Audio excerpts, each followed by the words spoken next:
हे दिल्ली दौऱ्यावर असताना राहुल गांधी,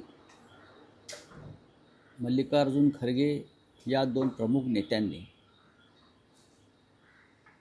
सन्माननीय उद्धव ठाकरे यांच्याशी या विषयावर चर्चा केली, स्वतंत्र चर्चा केली आणि निवडणूक आयोगाच्या घोटाळ्याविरुद्ध लढाई अधिक तीव्र करावी असं दोन्ही नेत्यांचं मत ठरलं. राहुल गांधी यांनी निवडणूक आयोगाचे घोटाळे काढण्याची मोहीम सुरूच ठेवलेली आहे. त्याच्यामुळे भारतीय जनता पक्षाच्या मेंदूतली जी चीप आहे ती डिस्टर्ब झाली. आमची चीप बरोबर आहे डोक्यातली. 11 तारखेला निवडणूक आयोगावर सर्वपक्षीय मोर्चा इंडिया ब्लॉकने हे काढण्याचं नक्की झालं आहे आणि शिवसेनेचे सर्व खासदार या मोर्चामध्ये सहभागी होते. सगळे खासदार, सगळ्याच पक्षांचे खासदार, इतर प्रमुख पदाधिकारी हे त्या मोर्चामध्ये सहभागी होतील हे ठरलेलं आहे. रावसाहेब, उद्धव ठाकरे 3 दिवस दिल्लीत होते. इंडिया आघाडीच्या बैठकीतही ते उपस्थित होते आणि राहुल गांधींशी त्यांची 35 मिनिटं वेगळी बैठक झाली. अपेक्षित आहे की महाराष्ट्राच्या राजकारणावर नक्कीच माननीय उद्धव ठाकरे हे 3 दिवस दिल्ली मुक्कामी होते आणि त्यांना श्री राहुल गांधी यांनी आग्रहाचं निमंत्रण दिलं होतं की आपको आना ही पडेगा, विथ फॅमिली आना पडेगा. आम्ही तर होतोच. त्यानुसार उद्धवजी आले. त्या राहुल गांधींनी जे प्रेझेंटेशन दाखवलं तिथे, खरं म्हणजे दुपारी ते प्रेझेंटेशन झालं होतं राहुल गांधींचं निवडणुकीतल्या त्या मतदार याद्यांतल्या घोटाळ्यासंदर्भात. पण आदित्य ठाकरे यांनी राहुल गांधींना विनंती केली की पुन्हा एकदा आम्हाला हे प्रेझेंटेशन तुम्ही त्या ठिकाणी दाखवा. त्यानुसार राहुल गांधींच्या निवासस्थानी स्पेशल स्क्रीन लावून निवडणूक आयोगाच्या घोटाळ्यासंदर्भातलं एक प्रेझेंटेशन राहुल गांधींनी दाखवलं. आम्ही ते प्रेझेंटेशन शेवटच्या रांगेत बसून पाहिलं, कारण तिथून ते प्रेझेंटेशन उत्तम दिसत होतं. आकडे आम्ही ते मस्तपैकी आम्ही एक शेवटची रांग पकडली सगळ्यांनी, ज्यांना ते समजून घ्यायचं होतं प्रेझेंटेशन अगदी डोळ्यात. आम्ही ते सगळ्यांनी अगदी व्यवस्थित, जसं सिनेमाला उत्तम सिनेमा पाहताना आपण शेवटच्या रांगेतली तिकीट घेतो महागडी आणि बसतो, त्या पद्धतीनं आम्ही तिकडे बसलो सगळे. पवारसाहेब पण आमच्यासमोर होते आणि ते आम्ही पाहिल्यावर तिथे आम्ही एकत्र भोजन झालं. सोनिया गांधी, रश्मी ठाकरेजी, माननीय उद्धव ठाकरे, कमल हसन, खरगे साहेब असे प्रमुख लोक एका टेबलावर होते. त्यानंतर राहुल गांधी, सुप्रिया सुळे, कनिमोझी, आदित्य ठाकरे, मी स्वतः, डेरेक ओब्रॉन, अभिषेक बॅनर्जी हे आम्ही दुसऱ्या टेबलावरती बसलो होतो. बाकी सगळे प्रमुख लोक आमच्या आसपासच होते. आणि त्यानंतर एक बैठक झाली राहुल गांधीच्या निवासस्थानामध्ये. त्यात काही मोजके लोक होते प्रमुख. त्यात उद्धवजी होते, आदित्यजी होते, प्रमुख नेते. आम्ही सगळे बसलो होतो आणि त्याच्यामध्ये पुढली रूपरेषा राजकारणाची, महाराष्ट्राच्या राजकारणावर चर्चा झाली. परत स्वतंत्रपणे ही बैठक संपल्यावर अनेक विषयावर चर्चा झाली, ती आता इथे सांगण्यासारखी नाही. पण आम्ही सगळे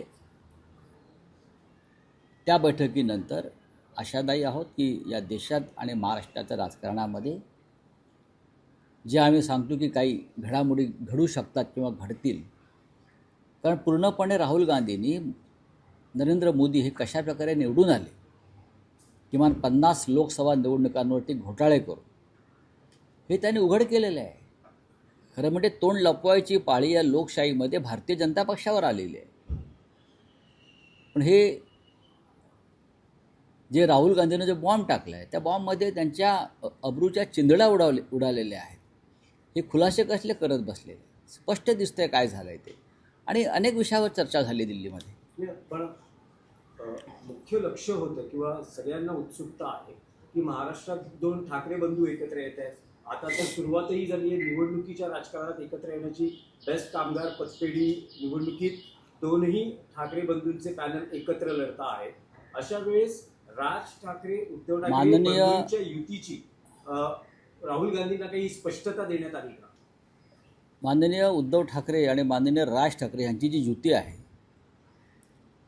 हा इंडिया ब्लॉकचा विषय नाही, हा स्थानिक स्वराज्य संस्थांचा विषय आहे.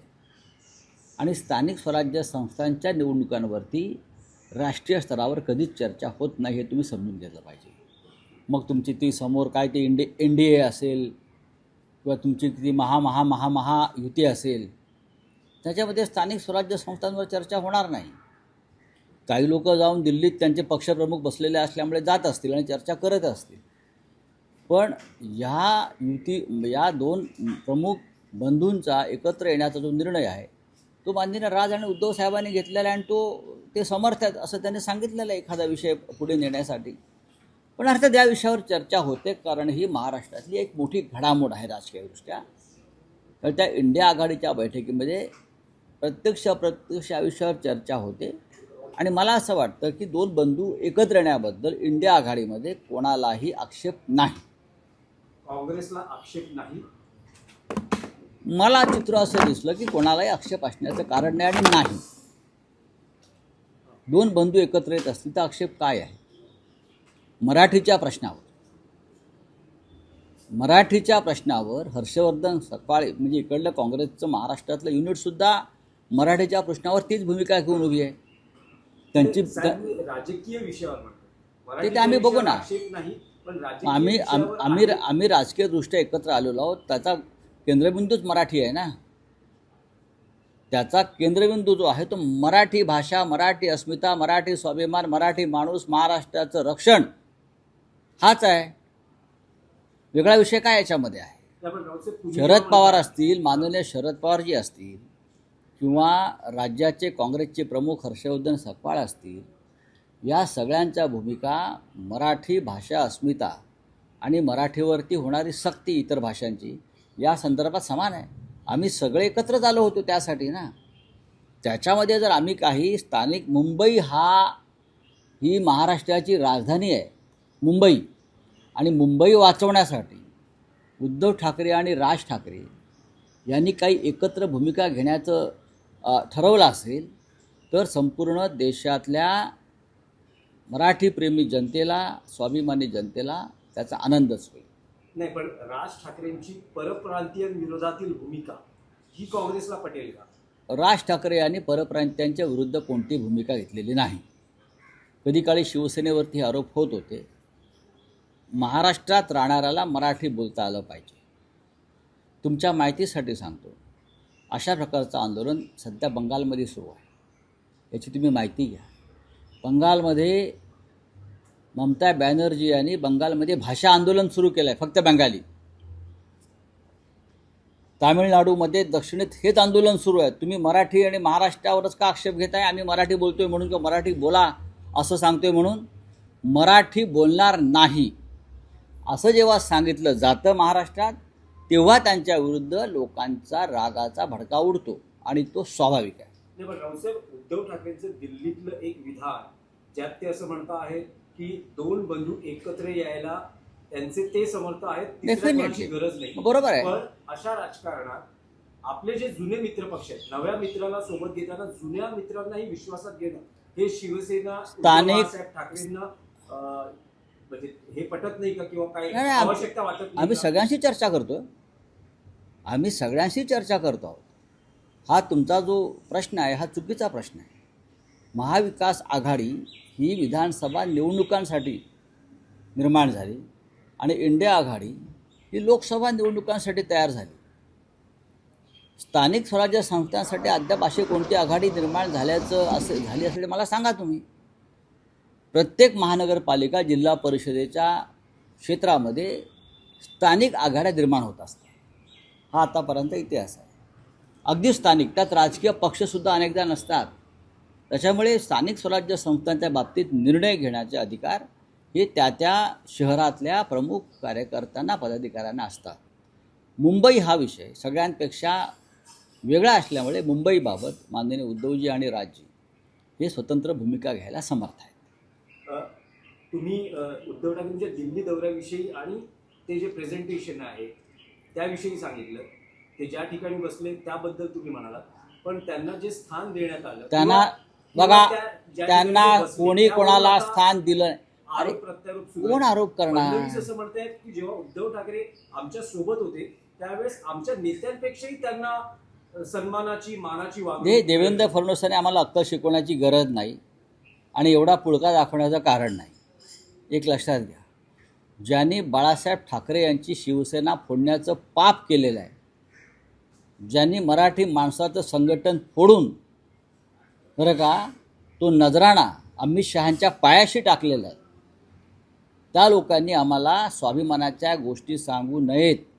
आम्ही स्वाभिमानी आहोत, आम्ही आमच्या पायावर स्वाभिमानाने उभे आहोत, आम्ही लाचार नाही कधी कोणाशी.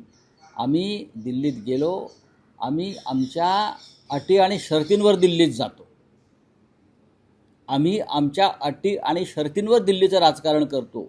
आम्ही कोणाची लाचारी करत नाही हे फडणवीसांना चांगलं माहिती आहे आणि आम्ही लाचारी करत नाही म्हणून आम्ही भारतीय जनता पक्षाला झिडकारून स्वतंत्रपणे उभे राहिलो.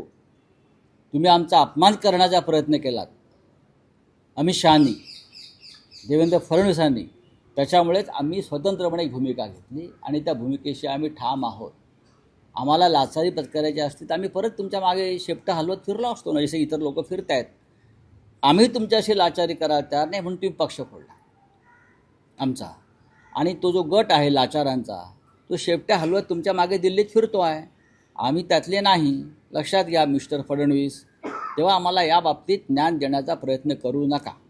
राहुल साहेब, काल वरळीमध्ये एक असा प्रसंग घडला की आदित्य ठाकरे आणि एकनाथ शिंदे एकाच वेळेस नारळी पौर्णिमेनिमित्त आयोजित कार्यक्रमात आमने सामने आले. संघर्षाची परिस्थिती निर्माण झाली होती. महापालिका निवडणुका आता दृष्टिक्षेपात आहेत. कदाचित हा संघर्ष पुढच्या काळात आणखी वाढण्याची शक्यता आहे.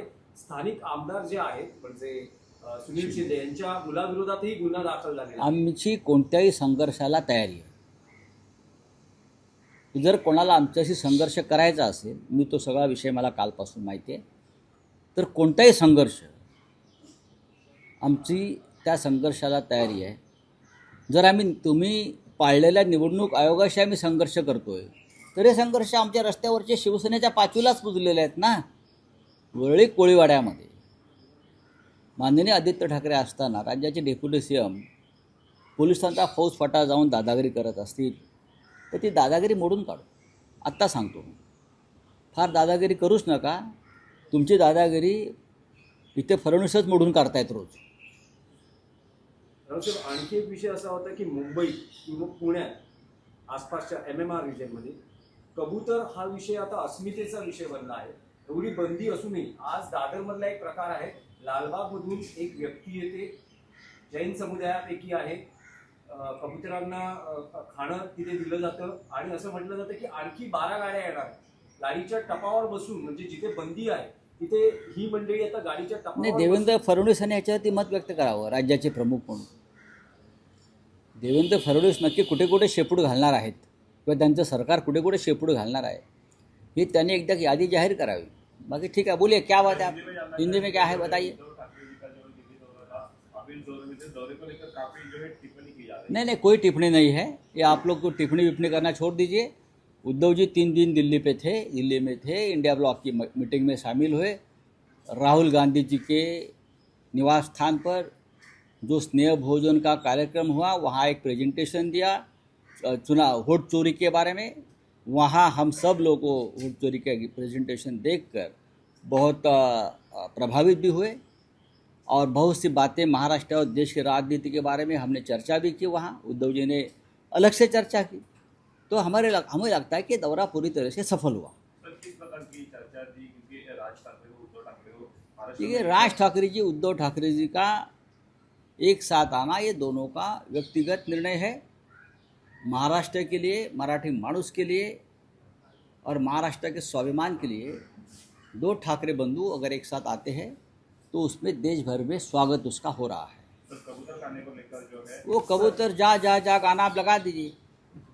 11 तारीख को एक मोर्चा निकलने वाला है इंडिया अलायंस का केंद्रीय चुनाव हाँ, आयोग के केंद्रीय चुनाव कार्यालय। आयोग के खिलाफ, उनके घोटाले के खिलाफ राहुल गांधी जी ने एक मुहिम छेड़ी है, एक संघर्ष, एक युद्ध छेड़ा है, और उसका एक परिणाम ये है कि हम 11 तारीख को एक मोर्चा हमने तय किया है, शिवसेना उस मोर्चा में शामिल होगी।